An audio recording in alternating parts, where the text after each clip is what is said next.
Welcome back to Whisky Whims with me, Stuart. Today we've got an 8 Doors Distillery bottle, kind of fill your own bottle if you like, visit the distillery, get to fill your own bottle. I managed to get some of this from Ryan because I really wanted some, and looking back on it now, I probably should have bought a bottle. But we won't rush the review too much. Maybe just a little bit of a spoiler. So this is 61.8% ABV. £78 is what it would cost. It's 11-year-old and it's from Speyside. I don't believe I'm allowed to tell you what distillery it is because, well, I've actually not checked with Ryan, so I'm just going to leave it because on their Instagram and when you actually go and fill the bottle, it doesn't state the distillery. So I'm going to hold off and not reveal that just in case. So like I said, 61.8% ABV.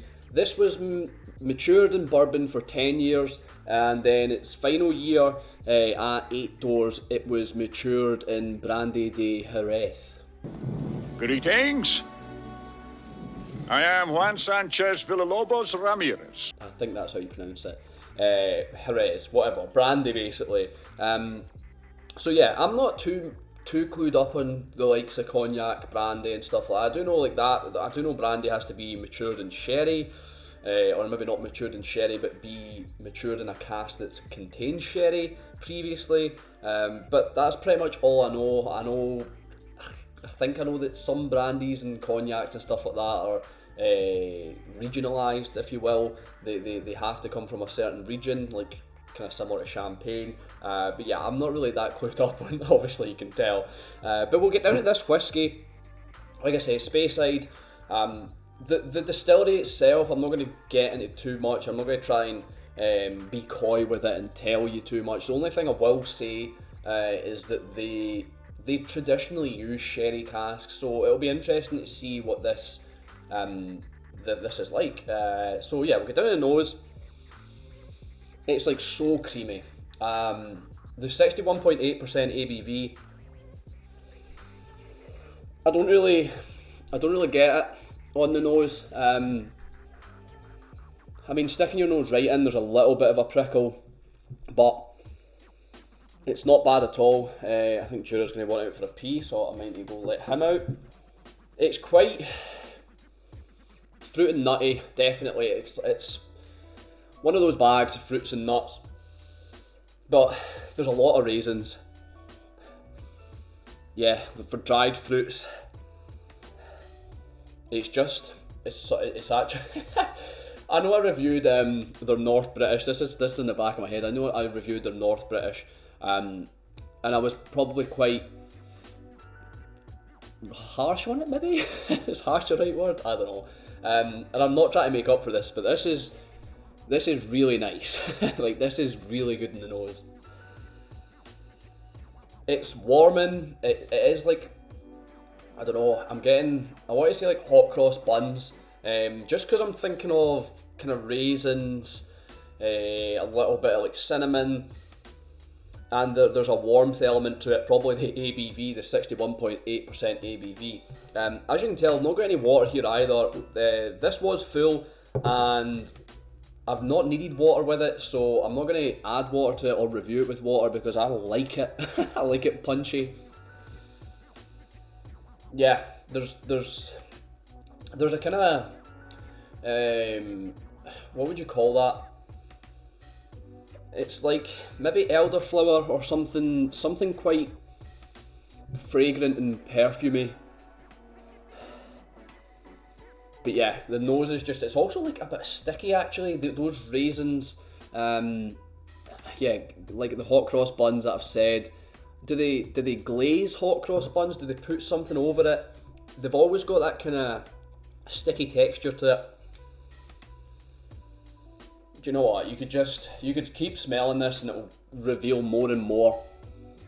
This hasn't been in the glass long. I've not taken any notes. I probably should have. I probably should have given it the attention to detail that it actually deserved. But I thought I'd do it off the cuff because, yeah, I don't know. I think there's so much going on that I'm able to blag my way through it anyway.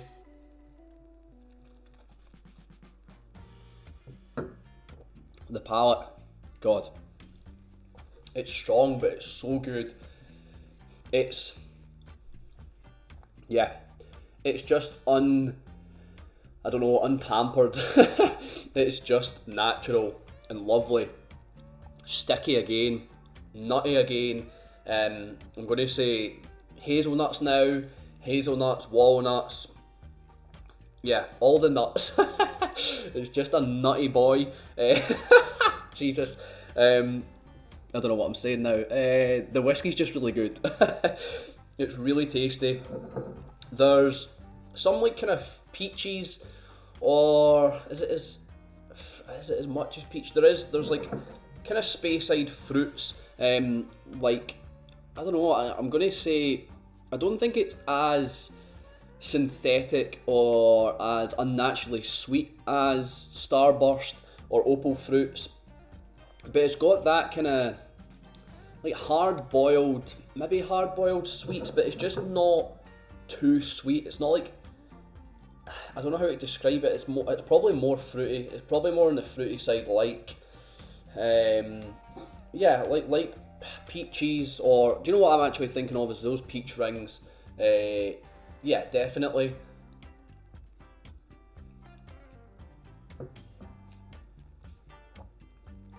What else is there?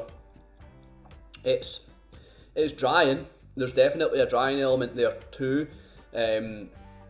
Quite kind of reminiscent of, I don't know, of like a kind of drawing like wine or sherry, something fortified, just kind of drawing your cheeks a little bit. There's definitely that element to it. There's, I want to say something, possibly lychee, because lychee is quite a non-offensive fruit. Like, it's not overly sweet, and it's not, obviously it's got flavour, but it's almost like dragon fruit. Like, it has a distinct flavour, but it's not in your face like peaches or strawberries or something. I don't know what I'm going with this, but there's definitely lychee there. It's just a natural kind of taste. It's sticky again. I definitely get more dried fruits. Maybe dried cranberries. Let me see.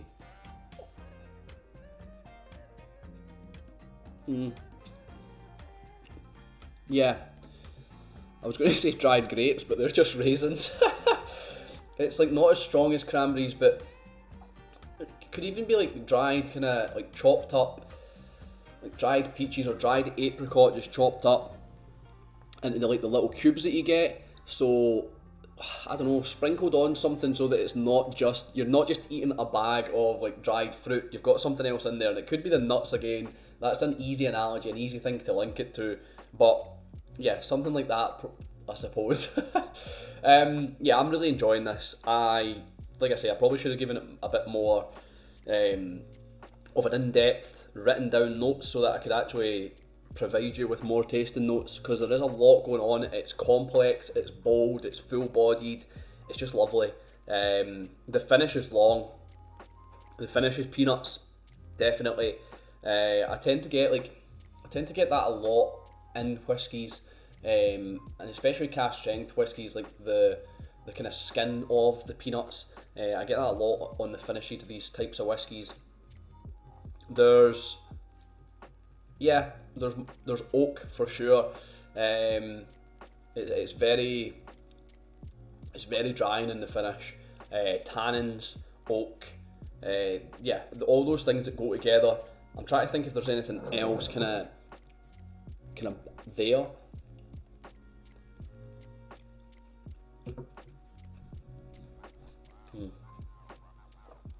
I just really like this whiskey. It's just really good. And that's terrible, like adjectives, really good. The finish, I'm going to say there's crust. There's like crust of toast. Not necessarily the bread, but more the crust. Definitely. Yeah, that's all I'm getting. Or that's all I'm going to say I'm getting for now, without actually compiling notes, which I probably should have done. Anyhow, we'll get down to the rating of this whiskey, and I think it's pretty obvious what it's going to end up.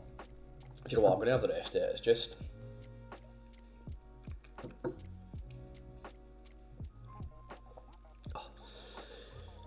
So, if you're new here, how I rate my whiskies is on 3 factors. Would I buy it again? Do I think it's worth it? And would I recommend it? Would I buy it again? Yeah, I'm gutted I didn't get a bottle. 61.8% ABV. You can cut it away with water, play about with it, change it. You're getting a lot of whiskey for your buck. So I would buy it again. I should have bought a full bottle, I'll be honest.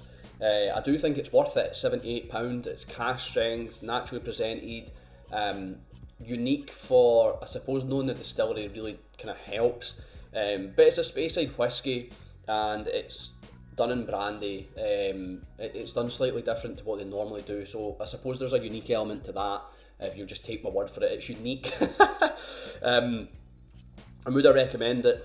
Yeah, even without knowing what distillery this is, I don't think the distillery characters. I've not had enough of this distillery stripped back and bourbon to know exactly what its characters are, and I think it gets there's a lot of tampering that goes on at this distillery. A lot of tampering with the whiskey. A lot of people don't think there is, but there is anyway. So I'm not really getting necessarily characteristics of the distillery through. There's definitely a Speyside feel to it, but I really think the Spanish brandy elevates this. The kind of nuttiness, the fruitiness, the dried fruits. It's and the ABV. I've obviously got a glow. Or I feel like I've got a glow because I feel like I'm pretty warm. But yeah, I'd recommend it. Getting off on a tangent again. I think it's worth it, and I would definitely buy it again. So it's 3/3. It's a Whisky Win. I hope you've enjoyed that disjointed review. I've been Stuart. This has been Whisky Whims. I'll see you later.